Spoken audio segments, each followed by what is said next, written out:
got too much stuff. All right. Let's stand and go to page 215 and 246. 215.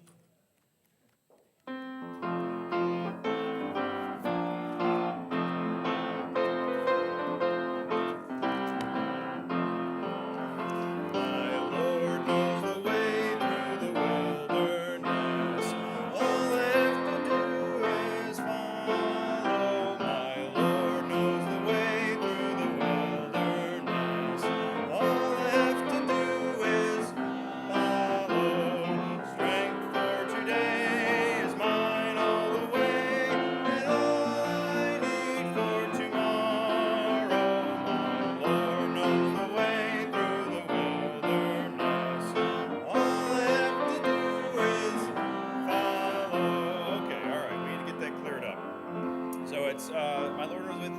All I have to do is follow.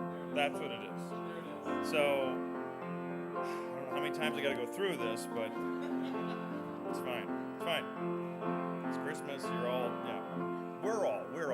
Yeah. Okay, let's try that again. So it's all I have to do is clap and follow.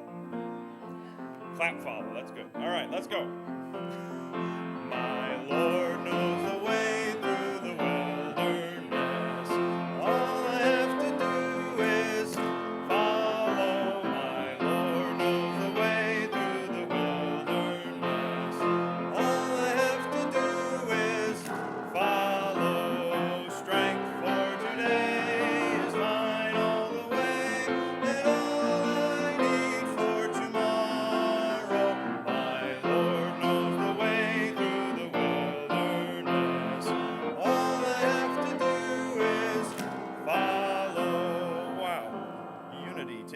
Before our very eyes. All right, let's go. 246.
Young people can be dismissed to their classes this morning.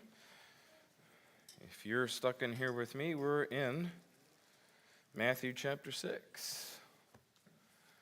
We have some people out sick today. One of them's my mother-in-law, so that really doesn't bother me all too much. I said that because I know they're watching. Some people are on a cruise, so we don't love them right now. And this whole front section's empty because some people decided just to ditch the Lord and go to the Caribbean. Who would do that? Oh, wait, I would. Never mind. It's just not right now. A little jealous, especially after what we're going to have tomorrow. Enjoy the 62 today because that last number in that 60 is coming. It's going to feel nice. Wonderful. Matthew chapter 6, we've been talking about prayer and fasting. We jumped into this passage last week and started with the thought that Jesus gives us in the first verse, which was take heed. So these are some things that we need to be careful of in just our everyday Christian walk, some things that need to be a part of our life or not a part of our life, some things that we need to watch out for, to mend, maybe to add in, and kind of looking at it, and we'll preach about a little bit today, but some things looking into the new year. I know some guys I don't like the whole turning over a new leaf. Listen, the way our calendar is working, God gives you an opportunity for an absolute stop and then to restart. And as a human, we need that. Otherwise, you're still in the same rut that you've been in for the past 30 years. And no matter what we're doing in our life, we can do something better. I was talking with a couple people this week about how they're reading their Bible next year. And I don't care how, right? I don't care how. I don't care how much. I'm not worried. I just want you in it. It's what's going to change your life. I'm going to say some great things, which I already have this year. They're great things. I'm going to say some great things. But that book you're holding, that's what's going to transform your life. That's what's going to make a difference. So as you come up into January, hey, what things are you going to add in, what things are going to change? So Jesus gives them some things here. He said, take heed that you do not your alms before men. So these things are some things we need to watch out for. And that heed, we need to be careful that we're not that hypocrite or that heathen that he talks about. And then we got into this. Our motive is where we stopped last week. And our motive is the person. Sometimes we're motivated by people. Now, having someone in your life that you're accountable to, or having people in your life that you're accountable to, is a good thing. Accountability is a huge, huge thing that we don't want in this world right now. I don't want accountability. I want to be able to go and do as I want to do, and God says no. You need some accountability. So my motive of the person, we looked at John 12, 42 and 43, and we also looked in verses 1, 2, 5, and 16, and these hypocrites and these heathen were doing things to be seen of men, for the glory of men, that they could appear before men. Don't serve God for man. Because Jesus tells us here, then you have your reward. Like if you're looking for someone to give you a high five, then that's what you're going to get. If you're looking for recognition, how many things in our life are we doing that no one knows? And let me say this, and no one needs to know. So that is the warning that he gives us. We're going to start here in verse number 2. Look. Notice the motive is not only the person, but it is the place. Notice he gives them some warnings here in verse 2. He says, therefore, when thou doest thine alms, and we'll get to that specific subject here shortly, do not sound a trumpet before thee, as the hypocrites do in the synagogues and in the streets. Verse number 5, he said, and when thou prayest, thou shalt not be as the hypocrites are, for they love to pray standing in the synagogues and in the corners of the streets. And they do that because of the people that they're trying to please. All of their service for God has to be in the open.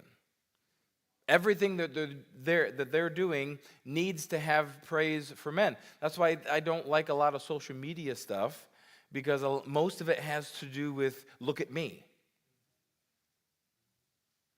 I'd say 99.9% of it has to do with just look at me. Oh, we see you, for sure. But Jesus' warning is, hey, be careful when you're giving, be careful when you're praying, be careful when you're fasting, that your motive is correct, and that you're not doing it for the wrong person, and that you're not doing it in a public place so that everyone can see. And so the warning to our generation is, be careful with the social media. Not everything that you're doing, everybody else needs to know. I don't need a picture of your family devotions. I don't need a picture of your Bible and your coffee at the coffee shop. Right? Just go there and do it. I was texting to someone this week. I started it as a jab, and they texted me back. I didn't know where they were. They were in a hotel lobby just reading their Bible, drinking coffee. And the only reason I knew that is because I took a jab at them. I took it later the night before. But that's awesome.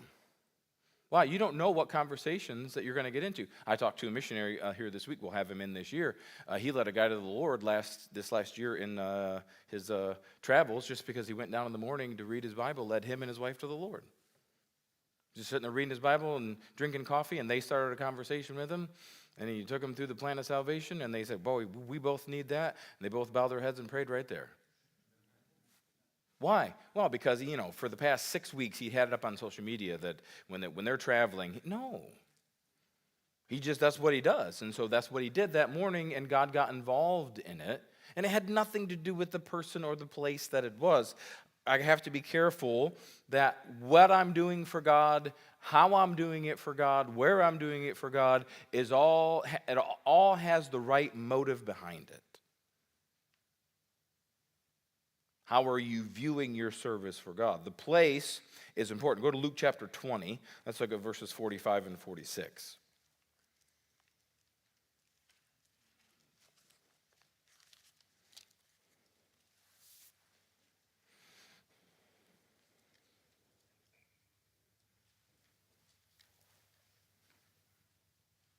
Luke 20, verses 45, and, we'll probably read down through verse 47. Then in the audience of all the people, he said unto his disciples, beware of the scribes. So take heed, right? Beware of the scribes, and which desire to walk in long robes, and love greetings in the markets, and the highest seats in the synagogues, and the chief rooms at the feasts. But notice what effect that attitude has on them and what they see as their service for God. Look at verse 47. Which devour widows' houses, and for a what? A show, make long prayers. The same shall receive greater what? Damnation. Jesus calls them out, says, hey, beware that what you're wearing isn't for the praise of men. That what you're wearing isn't for other people. That how people address you isn't for other people. The warning is, hey, beware of those that walk in long robes, right? That love the greetings, that they love the high seats so that everyone recognizes. They love the chief rooms because everything is about position. Everything is about having a title. I've said it before, I'll say it again. We've hurt young men in ministry by shuffling them through a Christian college and to throw them on staff somewhere so they can have a title. But newsflash, you ain't earned the title yet. I know myself at 24 years old. You know what I knew? Donut. Say, when did you realize that? Oh, at about 40, 42. And what happens then, if that's how they're raised in the ministry, right? Then you end up here in verse 46. Everything you do is about the recognition of the people, and not just the people here, but that state over there, and that church over there, and these people over. I could give a rip. I don't call Dave and be like, hey, Dave, what are you doing? Could I do what you do? Do you want to do what I'm doing? Not worried about it. I'm praying that God uses him because God's put him in the place he's in. And maybe that sounds cold, but I don't want that to be my motivation. I was texting with a pastor friend last week, and he sent me something he'd used, and I said, bro, I'm stealing that. Here was his response: we don't save our ammunition in a war. And I thought, boy, that's good. In other words, here's what he was saying. That's not mine. God gave that to me. That's the attitude, that's the driving force that I want. Am I going to steal stuff? Absolutely. I don't sit around just all day long humming, thinking of ideas. If there's a good one, I'm going to steal it. And we're going to run with it. So the warning is, hey, take heed, beware that the person that you're serving God for, that the place of which you're doing all of that stuff is correct. But notice the purpose of it. The purpose of the prayer, the purpose of the almsgiving, the purpose of the fasting, everything that Jesus covers here, he has a purpose for. There is a reason behind it.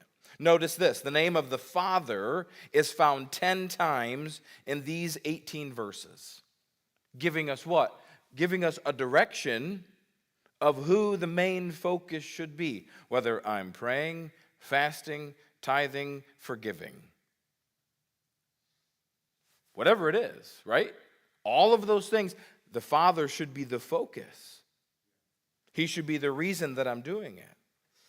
All of my deeds of righteousness, right, should not be done for man's approval, but for his approval. Notice in verse 4, he says that thine alms may be seen where?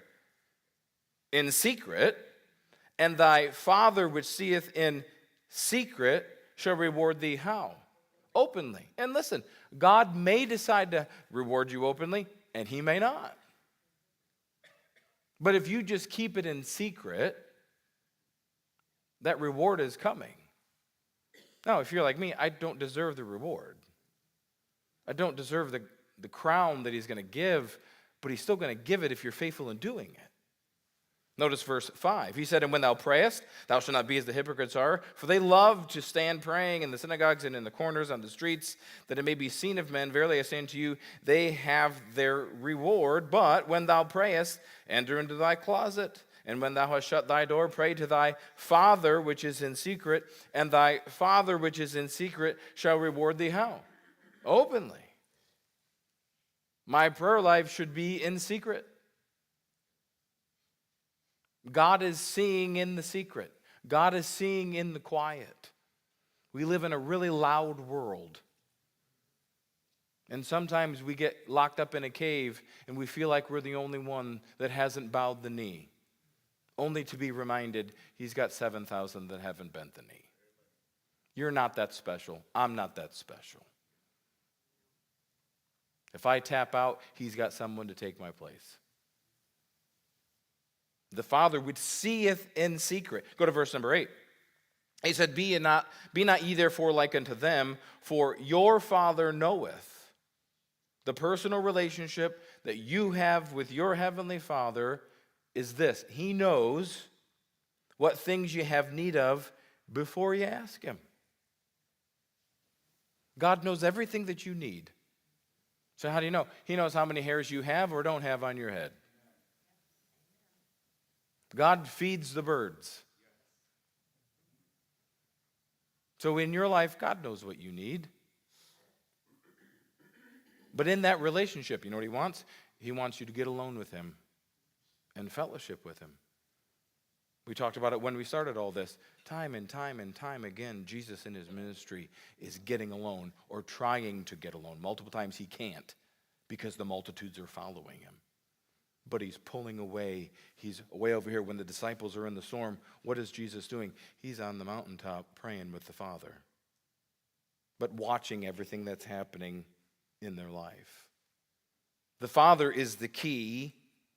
That's the whole purpose is, hey, your Father sees in secret. He knows what you need.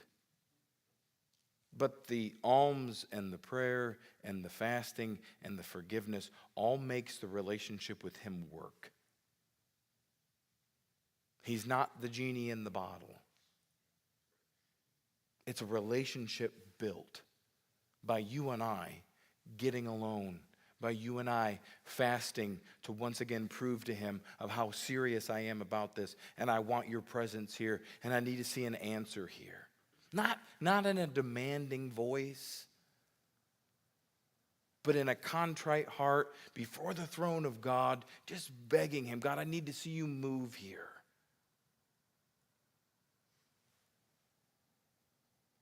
Luke 16:15, he says, Ye are they which justify themselves before men, but God knoweth your hearts. For that which is highly esteemed among men is abomination in the sight of God. God knows what we have tucked away. Oh, I can play the game in front of you, and you can play the game in front of me, and everything's fine and wonderful. But here's why prayer is difficult, because you can't lie. God knows. He's very much aware of where you are and what you're doing and what you're involved in. Notice verse 18, once again. Talking about fasting in verse 17, when thou fastest, anoint thine head and wash thy face. When you're fasting, just fast. But we're just weak Americans. We miss breakfast and we're almost dead by lunch, right? Why? Verse 18, that thou appear not unto men to fast, but unto thy Father which is in secret. The fasting isn't for you. The fasting is for me and my relationship with him, because that's a secret thing. So that he knows that I'm serious. And once again, Jesus gives us this. And thy Father, which seeth thee in secret, shall reward thee how? Openly. How many things have you seen in other people's life and you look back and go, why does God bless them so much? I just feel like God is just blessing. You know why he's blessing them openly so much? Because there's a relationship that you and I don't see. There's activity that goes on through the week that you and I have no idea of. Just time alone with God. I remember growing up and my dad would have Dr. Green in. And one of the things, I don't remember when I heard him say it, but he would get up at 4 a.m, shower, and put a suit on and go to prayer. And he would pray for hours. So, well, I don't think all that's necessary. Well, he did. And God moved all over his life. And God used him and his family. Thousands and thousands of people saved because of them. Why? Well, because somewhere along the line, somebody thought it was important for them to get up early, to give up some sleep, to clean themselves, to put on the best they had, and then walk into the throne room of God. That's just someone taking a relationship in secret with God very, very serious. God sees in the secret. He knows what's going on. Our issue is we only see on the surface, so that's where we judge, right? And how many times have you judged on the surface and been completely wrong? Samuel did, right? The first few boys came before him. He's looking for the king. And, this has to be him. Oh, this has to be him. No, it was the one that no one thought that it was. Matter of fact, they were so confident, they left him tending the sheep. God sees in the secret. And God knows who we are. And so it's important that I keep the purpose out in front of me, that it's all of those things that Jesus is saying is all built in that relationship that I have with him. So here's the question. How is your relationship, based on this information, how is your relationship with him? And because of the week we're in, okay, how can you tweak that for next year? What can you change about what you do? We're all creatures of habit. Everybody starts their day and ends their day pretty much the same way every day. Where can you make adjustments to be in secret with your God and to be involved in these things?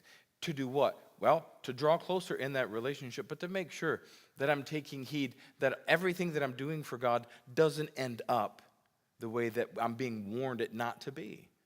Because listen, all of this can just become just what we do. And we can sit and point fingers at other people, make fun of other people, and, well, we got the Word of God. Yeah, but what are we doing with it? Just because you have a Bible and you come and sit in church, congratulations, here's a gold star. That wasn't the point. And that's what Jesus is saying. The point, listen, if there were rewards given for that, the scribes and the Pharisees and the Sadducees, they win. They had it down pat. And Jesus, time and time and time again, calls them out and says, that's not what I'm looking for. This isn't what I want. He doesn't want ritual. He wants a relationship with him, and that relationship isn't started here. It started in secret. You can get a tune-up here. You can get encouragement here. But it started and worked on and kept going in the secret place. Notice in verse number 3, here's the other part. We've looked at several different things. We've looked at the at the prayer. We've looked at the fasting. Now here is the giving aspect of what he says, and he calls it alms giving. And verse number 3, here's where he puts this context in. So once again, the person that's involved in this and the purpose of this is vitally important. Verse 3, but when thou doest alms, let not thy left hand know what thy right hand doeth, that thine alms may be in secret, and thy Father which seeth in secret shall reward thee openly. So first off, he says, don't let your left hand know what your right hand is doing. Meaning what? Meaning that your alms doesn't fit into your budget.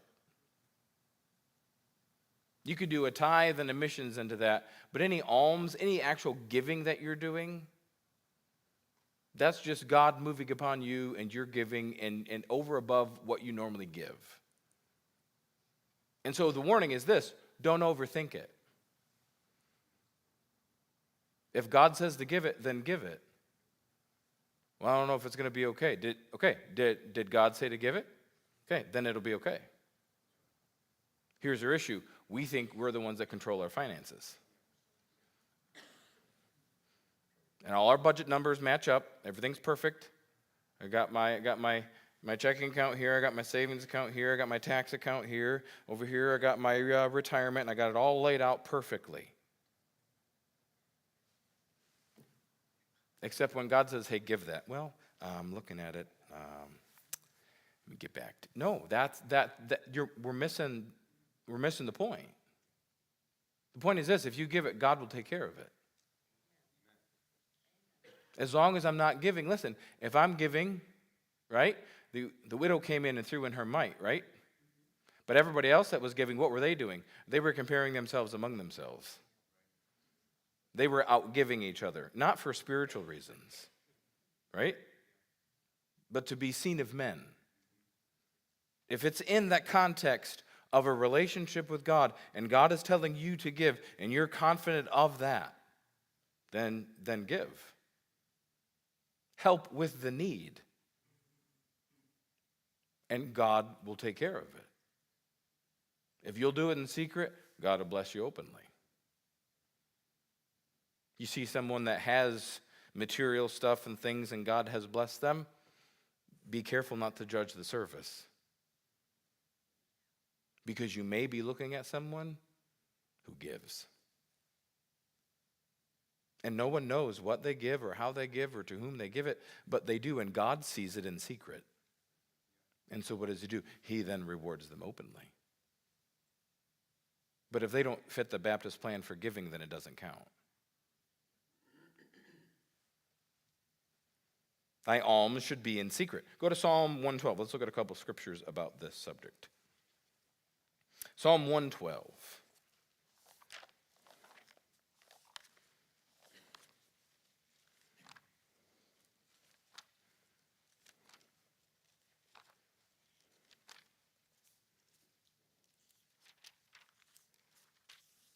Psalm 112, verse 5.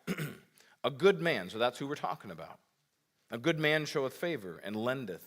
He will guide his affairs with what?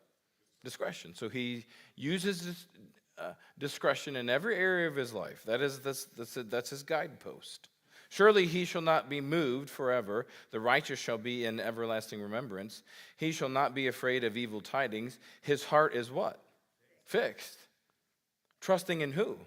The Lord. That's someone who in secret has a working, active relationship with God. Notice verse 8. His heart is what? Established. He shall not be afraid until he see his desire upon his enemies. He hath what? Dispersed. He hath given to who? The poor. His righteousness endureth how long? Forever. His horn shall be exalted with honor. Our giving endures forever in God's eyes. And a good man, a good person, has that active working relationship with God and is moved by God in every area that we're talking about. You ever been woken up in the middle of the night to pray for somebody? You ever just can't get someone off your heart all day? I know 2 times specifically I've done this. I can't shake somebody all day, so I've stopped and prayed for them multiple times. Thinking if I pray it'd go away, kind of a deal. Not to be too vulnerable, but, that's human. And just couldn't shake. So about the middle of the afternoon, I texted him and said, listen, I don't know what you got going on today, but I've prayed for you multiple times. I can't shake you. And the response to both of those was overwhelming to me. Well, you don't even know what we're facing today. Don't miss the opportunities of those things in your life. And it begins in the secret. And if I'm going to give, if I'm a good man according to God's definition, that's someone that is unmovable. They're not afraid of evil tidings. Their heart is fixed. Why? Because them and God are in step together and they're walking through life. And God says when they disperse, when they give to the poor, lasts forever. It's something that God sees. You and I see what someone gives, and oftentimes there's jealousy. Oh, I know why they gave that much. Do you? Or are we just being wicked? Right? Well, I know why they drove their new car to church. Yeah, for the same reason I would, because it's a new car. And it's enjoyable to be in. Right? Stop being jealous. But it's just human nature, right? It is my quick response. Not knowing this. What if their new car is paid for and they pay cash for it? What if their new house is paid in cash? Because God's blessed them. I'm just throwing it out there. It's an option. But here's our thought. Mortgage to the hilt, I see. Or maybe they've got a great relationship with God. God blesses them, and God takes care of them. If you have no debt, you can give more. I'm just throwing that out there. That's free. Let's go to Psalm 41. Psalm 41. And once again, let's clarify. We're not talking about tithing. That's already his. Right? That's a number I don't even look at anymore. It's already gone. I don't have an option to spend it. So, for me, maybe for you, but for me, no. If I spend that, it's coming. I don't know where it's coming out of, but, maybe God doesn't work with you that way, but yeah. Psalm 41, verse 1. Blessed is he that what? Considereth the poor. The Lord will deliver him in the time of trouble. The Lord will preserve him and keep him alive. He shall be blessed upon the earth, and thou wilt deliver him unto the will of his enemies. The Lord will strengthen him upon the bed of languishing. Thou wilt make all his bed in his sickness. When I'm considering, when I'm giving, when that's a part of who I am, David said, blessed is he. Now I know our world is full of scams. There are people scamming people out of money. Happens all the time. And who do they prey on? They prey on the same group of people. Every time. And so what does that do? That clouds my mind if I'm not careful. We have lots of people that stand on the street corner and ask for money. And I know, they're all scams, okay? Take a step back. What if, maybe, possibly, that one's real? But I'm so jaded by the rest of the world. Dawson's not in here, so I'll tell on him. He went out to eat with some of his cousins the other day. Got out of his car, and someone was right there. So this was his first, encounter with this kind of stuff, right? And gave him this whole story of all this kind of stuff, blah, blah, blah, whatever. And he's like, I didn't know what to do. I said, well, what did you do? He said, I gave him $20. I said, okay. Well, you say, well, he shouldn't have, he was lying. How do you know? I don't know. So what did he do? He did something good. Right? We have to stop thinking on the other side, what if God in your life just tests you with that opportunity? And because you're so good, and because you're so clean, and because you're so righteous, you don't give. because you're not involved in the stuff they're involved in. See, this is not in my notes. I shouldn't be saying that. Go to Proverbs 19. Don't you find yourself jaded to that stuff, though? Oh, it's all a scam. What if it's not? What if someone legitimately needs help? I don't know if you saw this last week or 2 weeks ago, a NASCAR driver died, him and his whole family, in a airplane crash. They were headed to the Bahamas for Christmas, and their plane crashed, and they all died. And, sad all the way around. But when all that storm came through North Carolina, he was one of the guys with his personal helicopter that for weeks flew in and out, flew people in and out, flew supplies in and out, just giving. Guys, if the lost world can do it, what are we so afraid of? Jesus said, your alms need to be done. Don't let your left hand know what your right hand is doing. Do the right thing. Be led by the Spirit of God. And don't be worried about what someone else thinks. Proverbs, what did I say, 19?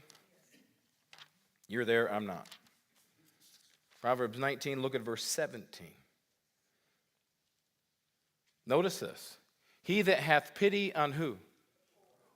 Now notice the phrase. Lendeth unto who? The Lord. So when I'm giving the alms, when I'm giving to the poor, you know who I'm giving to? I'm giving to God. And I have to keep that in mind. And I have to stop being so jaded. Well, the world's just a cold, wicked place. Okay, check. It's been that way since the garden.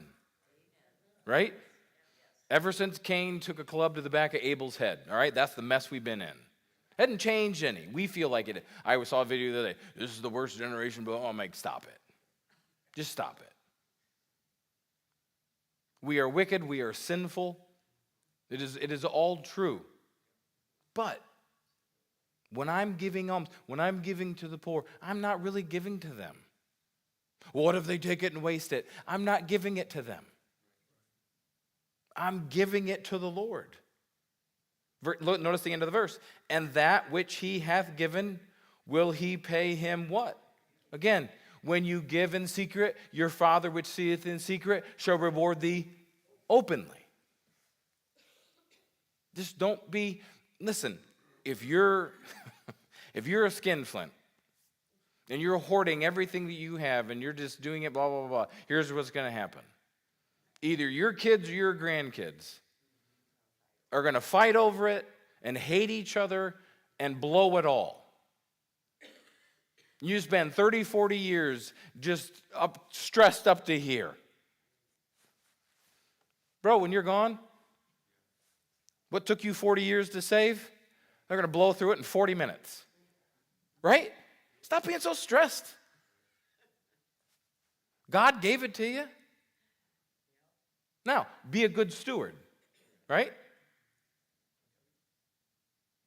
Be someone who takes care of what God gave. Don't be dumb. Don't take what God gave you and go hide it in the ground. That parable is there for a reason. If the bank's going to give you interest, go take it. And if you can get better interest somewhere else, then move it. Be wise. But don't, you can, and maybe you've got it protected for you, but eventually, someone's going to take it, and they're going to buy dumb things. Right? Notice the last thing he mentions here in Matthew chapter 6. Very down at the end of the verses that he gives us in verses 14 and 15 down here.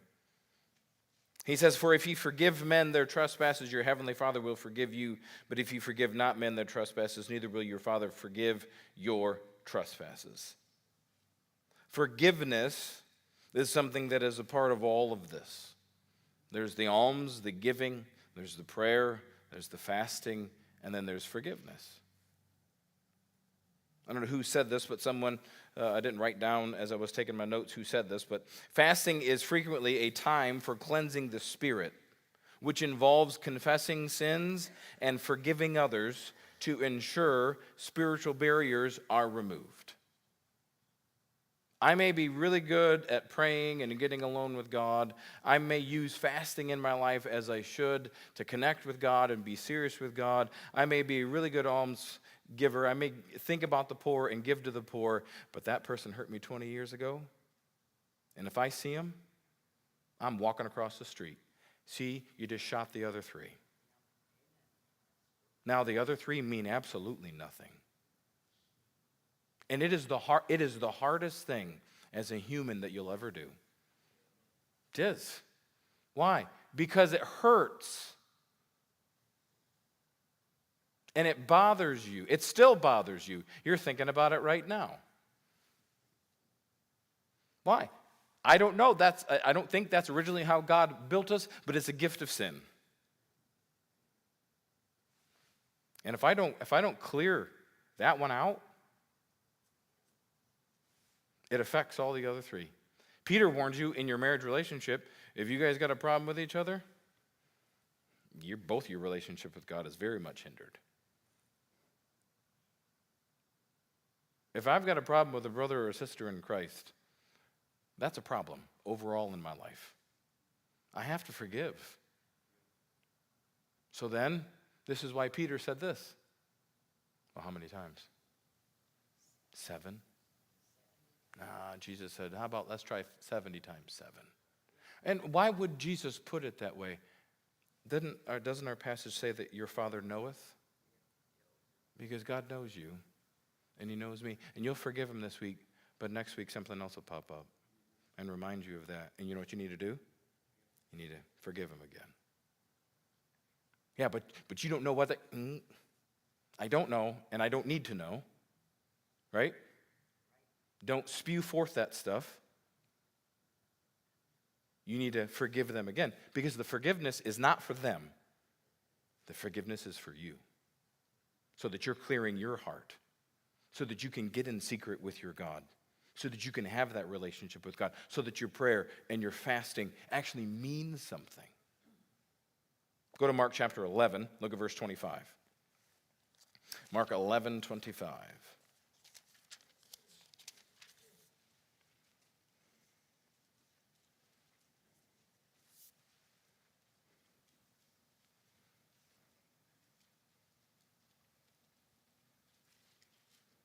Here, they're talking about the fig tree, and Peter asked Jesus in verse 21, Master, behold, the fig tree which thou cursed is withered away. And Jesus, in verse 22, answered, Have faith in God, for verily I say unto you, that whosoever shall say unto this mountain, Be thou removed, and be thou cast in the sea, and shall not doubt in his heart, but shall believe that those things which he saith shall come to pass, he shall have whatsoever he saith. Therefore I say unto you, whatsoever things ye desire when you pray, believe that ye receive them, and ye shall have them. And when you stand praying, what's the next word?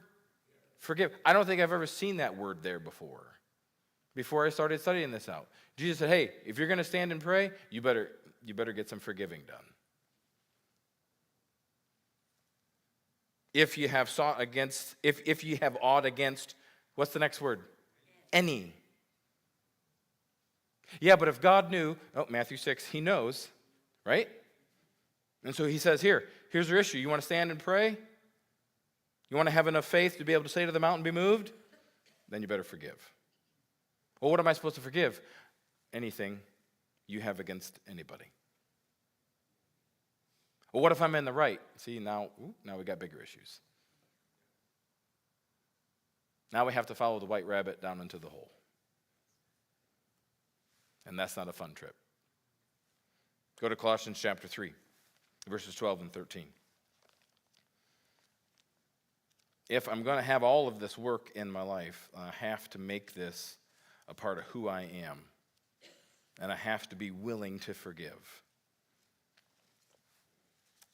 What if you don't get to be right? What if you don't get to be justified? Because that's what we're looking for. Oh, not me, Pastor. Oh, stop. Yeah, you do. Colossians 3, 12 and 13. Put on, therefore, as the elect of God, holy and beloved, bowels of mercy, kindness, humbleness of mind, meekness, long-suffering, forbearing one another, and forgiving one another. If any man have a quarrel against who? Any. There's that word again. Jesus doesn't give us an out, and Paul doesn't give us an out. Even as Christ forgave you. There's the ultimate qualifier. Well, should I forgive them for that? What did God forgive you for? We don't want to talk about that in public, do we? Okay, then you better forgive them. Ephesians 4:32. And be kind one to another, tender-hearted, forgiving one another, even as God for Christ's sake hath forgiven you. It's more than coming to church. It's more than singing the right song. It's more than dressing the appropriate way. All the stuff, right? Behind it all, there's a secret relationship represented here in every person. And that secret relationship with God reveals itself outwardly. And the better I do with these things in Matthew 6, the more that's seen on the outside. And forgiveness is often that hinge point to whether it works the right way or not. All right, let's take a break. We'll be back at 11 o'clock.